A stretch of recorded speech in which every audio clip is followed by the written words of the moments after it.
Hi, I'm Elijah Shell from Georgia State Media, and I'm here with. Malcolm Shell. How you doing, Mr. Shell? I'm amazing. That's great. That's great. So you work in the school system? How long you been working in the school system? For 23 years now. Wow. All right. How have you seen the education system evolve over the years? It evolved. Every 3 to 5 years, we have new systems, new educational systems designed to help the kids specialize in particularly reading or instructional methods and stuff like that. So that seems to change over 3 to 5 years. As far as with the students pretty much stay the same. The students reflect society, so whatever's going on in society, the good, the bad, the ugly, you know what I'm saying? Sometimes it's reflected in the kids.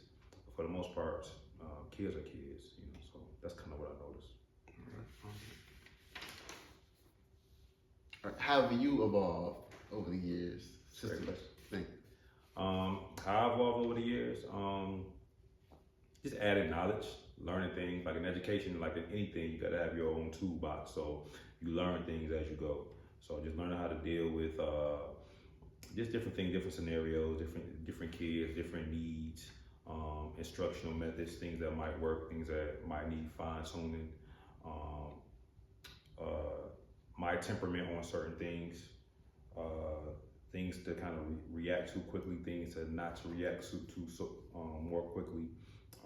And just learning a diverse set of skills. You know, I got an opportunity to work in different settings and different grade levels and different contents and leadership and all that kind of stuff. So just putting all that together can help you sharpen your sword a little bit better. And I wanted to ask you with that, kind of you worked in different levels of education. So I want to ask you, how have students treated you based on your different levels of education, and how have your staff members, how have you seen the similarities and differences within those levels? Okay, good question. As far as the students don't really know what levels you worked on, you know what I'm saying? Because you got to think about it like, okay, if I'm teaching 8th grade, this is an 8th grader's first time ever in 8th grade. So they don't know nothing unless, you know, you have some of those insightful students. Like I have a student right now, she asks me great questions. And she asked me about my past, and she asked me about, you know, my family life. She asked me about a lot of good stuff, but some good questions. So when I share with students, like, okay, like for example, I'm helping PE right now.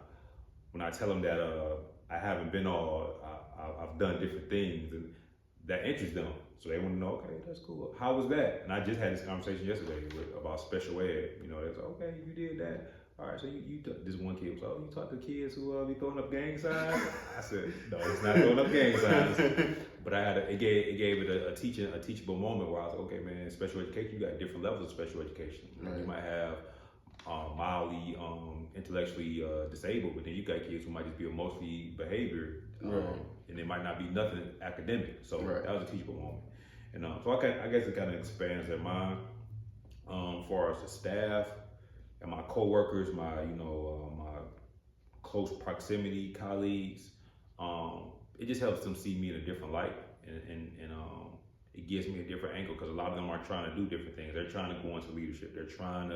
They might have been teaching the same subject for 16 years. You know what I'm saying? So being that I was able to move around and do a lot of different things, it allows me to give them different perspective and push them in, you know, help encourage them in the direction in which they want to go. So it's been a plus. That's good. So you would say that it's made you more adaptable in both staff and the students.